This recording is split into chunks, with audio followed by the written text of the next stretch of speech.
Bien, ce que je vais vous proposer aujourd'hui, c'est une réflexion d'historien sur une notion parfaitement consensuelle qui est celle de transition énergétique. Il va de soi que face à la crise climatique, il faut faire une transition énergétique.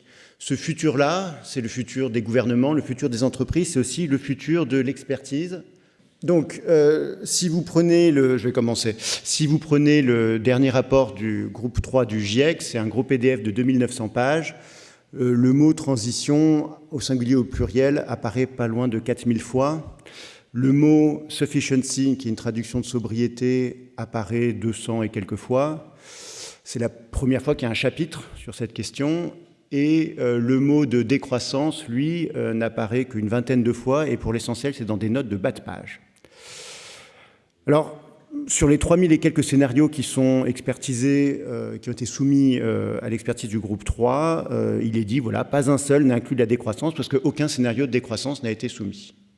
Je trouve ça assez intéressant. Ça reflète en partie l'état de la science économique. Et puis, alors vous allez me dire, moi je suis historien, j'ai pas grand-chose à dire là-dessus. Ce qui me trouble, c'est quand il commence à parler d'histoire. Et vous avez ce genre de phrase. Les transitions énergétiques peuvent avoir lieu plus vite que par le passé. Ou bien une transition énergétique bas carbone doit avoir lieu plus vite que les transitions du passé. Alors, je n'ai pas besoin d'insister sur le fait que, et vous le savez tous, on n'a jamais consommé autant d'aucune énergie primaire. On n'a toujours pas passé le pic du charbon. Chaque année, on espère passer le pic du charbon et puis c'est repoussé un petit peu plus tard. De manière plus intéressante, le bois énergie représente 2 fois le nucléaire en énergie finale. Donc 60 ans après la maîtrise de l'électricité nucléaire, on a en fait un monde qui vit avec des sources d'énergie anciennes. Alors, d'où vient cette idée étrange finalement qu'on trouve dans ce rapport du groupe 3? Ça vient d'un petit groupe de scientifiques qui s'appelle les Transition Theories. Ce sont des gens qui ont plaqué sur l'histoire de l'énergie, l'histoire des techniques. Et ça entretient une confusion importante à mon avis parce que ça permet de recycler des schémas néo-schumpeteriens hyper classiques d'études de diffusion des technologies sur la question de la transition énergétique. Comme si faire une transition énergétique, comme si décarboner l'économie, ça revenait simplement à diffuser des technologies. Alors ça, c'est vraiment un problème, c'est que l'histoire de la matière, l'histoire de l'énergie est vraiment très différente de l'histoire des techniques. Quand on pense à l'histoire des techniques, on a effectivement des grandes bascules, des révolutions technologiques, même si vous voulez, des formes d'obsolescence. Quand vous regardez l'histoire des matières premières, c'est très différent. L'histoire des matières premières est pour l'instant strictement cumulative. C'est très rare d'avoir des matières premières qui ont décru dans l'histoire. On a quelques exemples, c'est quand il y a des interdictions, comme pour l'amiante. Et la seule matière première qui a décru sous forme d'obsolescence technologique, c'est la laine de mouton qui a reculé face aux fibres synthétiques, mais c'est à peu près le seul exemple qu'on ait, et ce n'est pas une bonne nouvelle pour l'environnement. Et on a vraiment une vision très différente quand on considère les matières sous-jacentes aux technologies. Je vous donne un exemple. Dans la production de lumière, il y a eu une grande révolution technologique, l'électricité évidemment. Il n'empêche que de nos jours, pour faire de la lumière, on consomme beaucoup plus de pétrole maintenant qu'en 1900. Les seuls phares des voitures, actuellement, ça consomme plus de pétrole que le monde entier en 1900, quand tout le monde, ou presque, s'éclairait avec des lampes à pétrole. Donc il y a vraiment une distinction très importante à avoir entre l'histoire des techniques et l'histoire des matières. Et je crois qu'il y a une chose qu'il faut retenir quand on parle d'innovation et comme solution aux problèmes environnementaux, c'est que le XXe siècle a été très novateur. Il y a eu énormément d'innovations, parce que dans la chimie organique, il n'empêche que les matières premières ne sont jamais obsolètes. Alors, à la décharge des experts qui ont rédigé un des chapitres donc, du groupe 3 du GIEC qui parle des transitions dans le passé, c'est vrai qu'il y a une historiographie qui est très transitionniste. Vous prenez les grands livres sur l'histoire de l'énergie, ils ont tendance à vous raconter des histoires de transition énergétique. C'est même le sujet principal, à vrai dire, de l'histoire de l'énergie, c'est l'histoire des substitutions, des transitions entre énergies. C'est lié à un genre littéraire qui s'est créé à partir des années 70-80, où on vous raconte l'histoire énergétique de l'humanité avec des clichés et des chapitres très classiques. On va vous parler d'abord de charbon et d'hydraulique au XVIIIe siècle, de machines à vapeur et de charbon au XIXe siècle, la révolution industrielle, et au XXe siècle, on va vous parler surtout de pétrole, un petit peu d'atomes, quasiment pas de gaz. Évidemment, ce type d'historiographie pose beaucoup de problèmes parce que les énergies anciennes croissent quand les nouvelles apparaissent. Il va de soi que les renouvelables croissent énormément pendant la révolution industrielle. L'hydraulique croît énormément pendant l'industrialisation, de même que l'éolien, de même que la force musculaire humaine qui n'a fait que croître au XIXe et au XXe siècle. Et vous savez tous que le XXe siècle, c'est évidemment le grand siècle du charbon.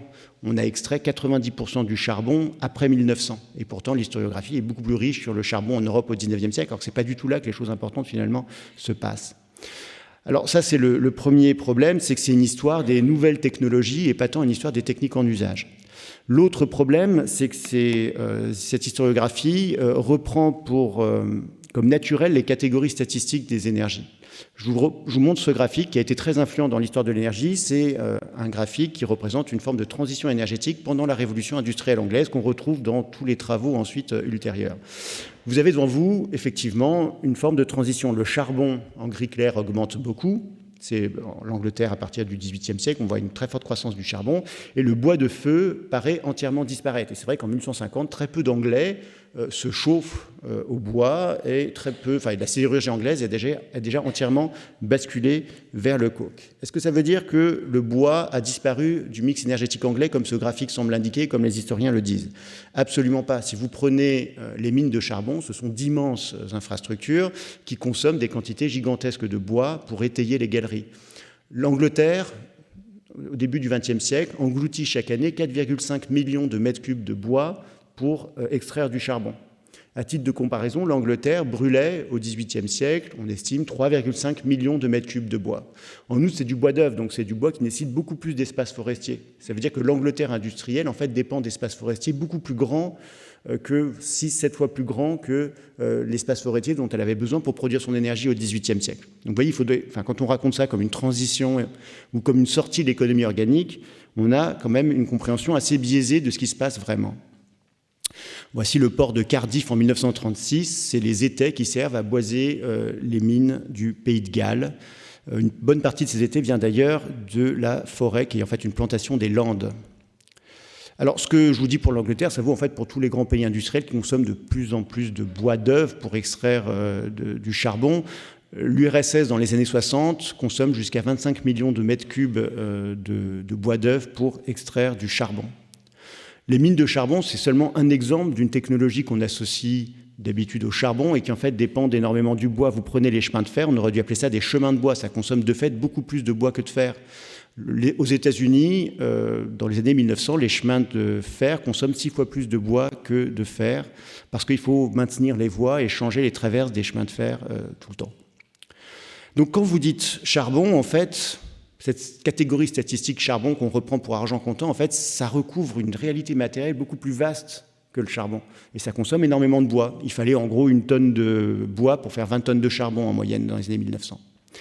Maintenant, si on prend le cas du pétrole, c'est exactement la même chose. C'est un rapport complètement symbiotique avec le charbon. L'idée qu'il y aurait une transition du charbon au pétrole au XXe siècle, c'est évidemment, ça repose sur une mauvaise compréhension des dynamiques matérielles, pour une raison assez simple. C'est que le pétrole, ça sert avant tout à faire avancer des voitures. Et dans les années 1930, pour faire une voiture, il fallait 7 tonnes de charbon pour la construire, pour faire l'acier, pour faire l'électricité, etc. Et c'est à peu près en masse autant que tout le pétrole que cette voiture va brûler. Donc en fait, la voiture, c'est tout autant du charbon que du pétrole. Il y a des calculs qui sont faits par des ingénieurs qui disent, voilà, dans les années 30, en Angleterre, pour chaque tonne de pétrole brûlé, il avait fallu consommer 2,5 tonnes de charbon en consommation induite pour toute l'infrastructure pétrolière qui repose sur l'acier et donc sur le charbon. Et puis une fois que vous avez du pétrole, vous avez plus de tout. Et en particulier, vous avez plus de charbon. Ça, c'est le genre de choses moi, qui me fascine en tant qu'historien des techniques, c'est à quel point des technologies qui ne sont pas très impressionnantes ont en fait un impact économique absolument gigantesque.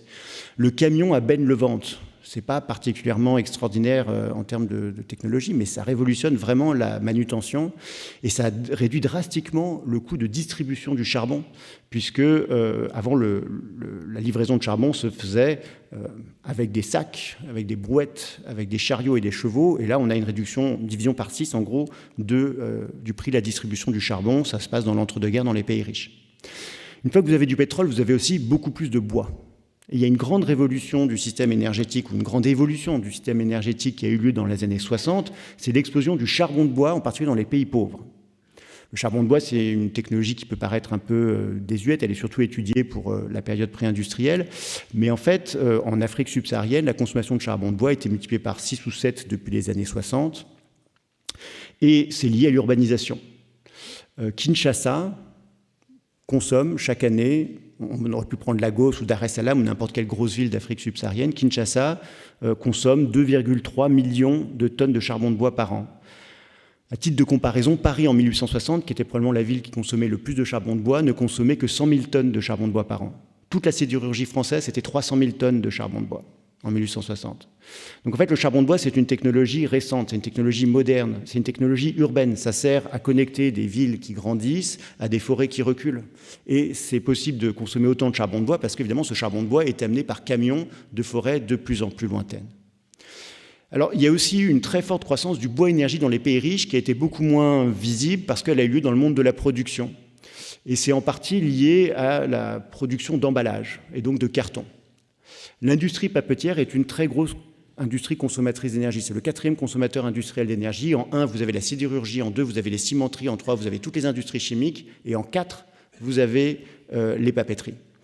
Et l'emballage est une énorme industrie. C'est beaucoup plus important à l'échelle mondiale que l'aéronautique, par exemple. Donc c'est vraiment un secteur extrêmement important qui consomme énormément d'énergie. Et 2 tiers des emballages en masse reposent sur le bois puisque ce sont des cartons. Et dans les années 50-60, l'industrie papetière s'est mise à utiliser ces résidus de production, la lignine, ce qu'on appelle les liqueurs noires.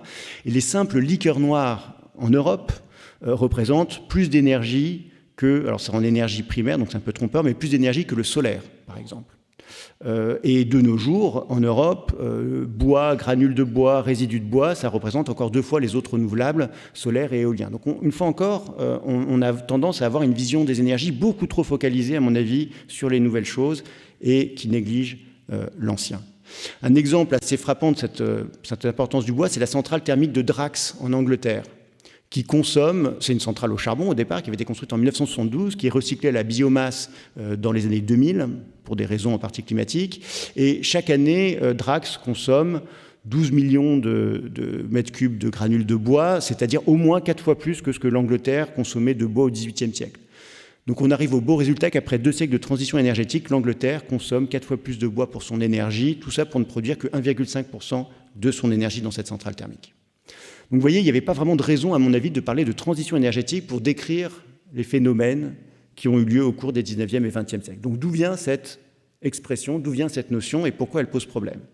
Alors il faut d'abord voir que dans l'histoire des réflexions sur l'énergie, c'est une notion qui s'impose récemment. C'est seulement dans les années 70 que ça devient quelque chose d'assez répandu. Pendant très longtemps, les experts qui parlaient d'énergie n'ont jamais parlé de transition parce qu'ils voyaient bien que les choses s'accumulaient et qu'il n'y avait pas vraiment de phénomène de substitution. Ça, c'est la vision du futur d'un promoteur du solaire américain des années 70. Vous voyez, pour lui, tout va croître dans le futur. Il y a de la place pour tout. Il y a de la place pour du nucléaire, pour le charbon, pour le pétrole, pour le solaire, évidemment. Mais le point important, c'est qu'on ne pensait pas le futur de l'énergie comme un présent très différent. On pensait le futur de l'énergie plutôt comme un présent agrandi. Et c'est pour ça que les conservationnistes anglais et américains se préoccupent de questions qui nous semblent bizarres. C'est est-ce qu'il y aura du charbon en 2300, par exemple? Donc c'est bien la preuve qu'ils ne pensaient pas du tout de grands basculements dans leur système énergétique. L'idée de transition énergétique vient d'un petit groupe très précis qui sont des savants atomistes qui viennent du projet Manhattan et qui sont aussi des savants néo-malthusiens préoccupés par l'épuisement des ressources et la croissance démographique. Ce sont des savants qui ont été très marqués par les premiers calculs qui sont faits dès 1943 au Metallurgical Laboratory de Chicago, les calculs des rendements des surgénérateurs nucléaires.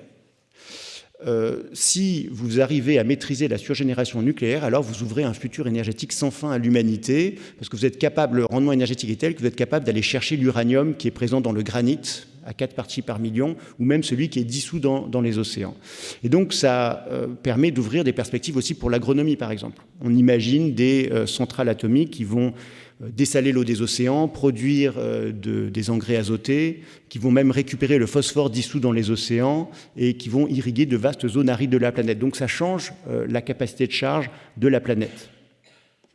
Et c'est dans ce milieu-là que va naître l'idée de transition énergétique. Le premier à employer l'expression, c'est Harrison Brown, un chimiste spécialiste du nucléaire qui a joué d'ailleurs un rôle très important et méconnu dans les débuts des savoirs moderne sur le changement climatique. C'est lui qui, par exemple, encadre le postdoc de Keeling, qui était parti sur un projet qui n'avait rien à voir avec le changement climatique et que Harrison Brown réoriente sur ce sujet-là. C'est lui qui va faire venir Hans Suess d'Autriche pour lui faire... Et c'est lui qui, avec Revel, va écrire évidemment le papier de 1956, très important, sur la non-absorption ou qu'une partie de l'absorption du CO2 dans les océans. Donc Harrison Brown, c'est vraiment un personnage important. Il a aussi joué un rôle important dans la datation de l'âge de la Terre. Et dès 1900, enfin, milieu des années 60, il commence à employer cette expression de transition énergétique. Et d'ailleurs, transition énergétique, au départ, c'est un terme de physique atomique. C'est le changement d'état d'un électron autour de son noyau. Et donc, en fait, Harrison Brown recycle un terme de son expertise pour parler du futur de l'énergie. Et puis, il mélange ça avec transition démographique, qui était un terme très à la mode chez les néo-malthusiens américains, et il fait partie de ces associations néo-malthusiennes. Un autre intellectuel clé dans l'invention de la transition énergétique, c'est Marion King Hubbert, qui est un géologue très important, géologue chez Shell, qui, dès 1955, est recruté par l'Atomic Energy Commission, qui est très intéressé par ces théories sur le pic pétrolier. Et vous voyez que l'idée de transition énergétique, elle émerge de ce genre de futurologie. Ça, c'est tous les fossiles. Les fossiles forment un pic, non pas seulement le pétrole, mais les fossiles et le charbon à l'échelle mondiale, parce que vous regardez l'histoire de l'humanité sur 10 000 ans. Voyez. En fait, cette idée de transition énergétique, elle naît de ce milieu-là, parce qu'évidemment, il n'y aura plus de fossiles, parce qu'on les aura épuisés. Je voudrais faire quelques remarques sur cette conception, cette première conception de la transition énergétique. Bon, premièrement, vous voyez, c'est des échelles temporelles qui sont très vastes. Si vous regardez attentivement ce graphique, la fin des fossiles, c'est entre 0 et 1000, donc c'est dans 400 ans. La transition énergétique à l'échelle mondiale est d'abord pensée comme un phénomène très progressif lié à la fin des fossiles. Et puis évidemment, cette idée de pic, tous les fossiles forment un pic parce qu'on compare ça avec le plateau énergétique infini auquel permet d'accéder le surgénérateur nucléaire. La chose étrange, c'est qu'on ait recyclé cette futurologie-là pour penser la question du changement climatique. Ça a eu... il me reste combien de temps ? 12 secondes. Bah. Et donc, je n'aurai pas le temps de vous expliquer pourquoi on a recyclé cette futurologie-là pour penser le changement climatique. J'insisterai simplement sur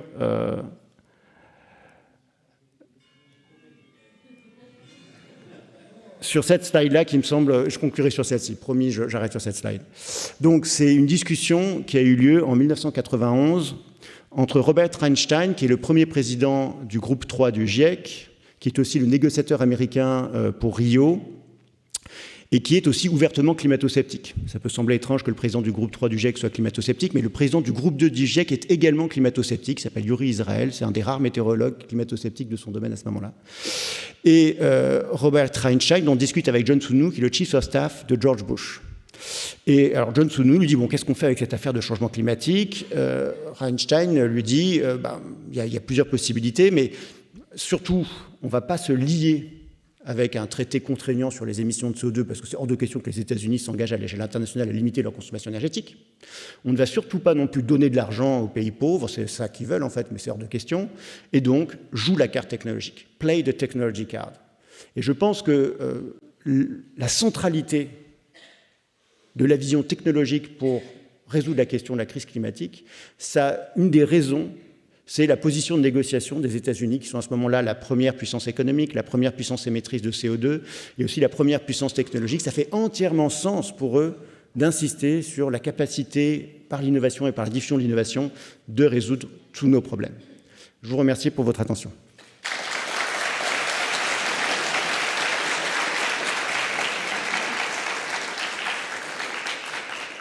Merci beaucoup. Alors, j'ai reçu quelques questions. Alors, je réserve des questions que j'ai eues sur cet exposé pour plus tard parce qu'elles auront trait à d'autres exposés. Je vais essayer uniquement de me centrer sur deux questions qui ont trait à l'histoire, parce que vous êtes historien. Alors, la première, c'est, et qui à l'histoire et au présent, dans le cas présent. Est-ce que vous pensez, donc on fait référence au rapport Pisani-Ferry, récent sur la transition justement énergétique, et la question, est-ce que c'est réaliste de réduire en moins de 10 ans la production de CO2 tout en réindustrialisant le pays, plus que nous l'avons fait dans les 30 ans passés, tout en laissant partir notre industrie éventuellement polluante. Voilà, la question c'est d'un point de vue historique, le temps, l'échelle de temps dont vous avez parlé, est-ce que c'est réaliste d'avoir 10 ans pour les objectifs qu'on s'est fixés ? Alors, ce n'est pas vraiment une question qui doit se poser à l'historien, donc je vais plutôt répondre sur une lecture historique de ce rapport-là. Il y a des choses très intéressantes comme taxer les hauts revenus pour financer la transition, donc ça on est plutôt forcément pour, j'ai envie de dire, mais le problème c'est quand vous regardez ce rapport, vous voyez qu'il y a une représentation, ça commence par une présentation en relatif du mix énergétique. On voit de très grandes transformations et les auteurs expliquent que ce qu'il faut faire, c'est analogue à la première révolution industrielle. Ce qui montre quand même une profonde incompréhension de ce que c'est que la première révolution industrielle et de tout ce que c'est que l'industrialisation. L'industrialisation, ce n'est pas du tout des transitions, c'est l'expansion symbiotique de toutes les matières et de toutes les énergies. Et je crois que c'est vraiment important parce qu'une bonne partie du discours sur la transition, en particulier quand il est lancé par Jimmy Carter en 1977, ça s'ancre dans une vision complètement fantasmatique du passé de l'industrialisation, avec cette idée que par le passé on a eu des grandes transitions et que maintenant il faut simplement faire une nouvelle transition, donc accélérer le développement, l'innovation et la diffusion des technologies. Alors j'ai une seconde question qui est aussi trait à l'histoire et qui est sur l'implication dans une économie de marché des pouvoirs publics. Donc la question, je la pose telle qu'elle est posée. Dans un système économique et financier qui sacralise le marché, n'est-il pas illusoire de croire que des investissements vitaux, mais moins rentables que d'autres, puissent être financés ? Une forte implication de la puissance publique n'est-elle pas impérieuse ? Donc d'un point de vue historique, la question c'est quel est le rôle des pouvoirs publics par rapport au rôle de l'économie de marché pour effectuer ces transitions ? Comment ça se passe ? Comment ça s'est passé ? Alors ça renvoie au gros mot, ce qui était un gros mot dans les sciences sociales pendant longtemps, c'est la question du capitalisme. En fait. On ne pouvait pas trop parler de ça pendant longtemps, mais c'est évident, à mon avis, que imaginer décarboner l'économie mondiale tout en restant dans un système où les investisseurs choisissent où ils allouent leur capital, il y a une part d'illusion. Parce qu'effectivement, extraire du pétrole, pour l'instant, c'est nettement plus rentable qu'investir dans des panneaux solaires ou des éoliennes. Après, je pense que sortir du carbone sera plus difficile que sortir du capitalisme. Pour une raison assez simple, c'est qu'on a déjà plein de pays où l'essentiel de la production énergétique appartient à des entreprises nationales et ça n'empêche pas qu'elles soient extraordinairement polluantes. Les plus grandes entreprises pétrolières sont des entreprises étatiques. Bien, écoutez, merci beaucoup d'avoir à la fois tenu le temps grâce à notre responsable de chaire. Merci une fois de plus.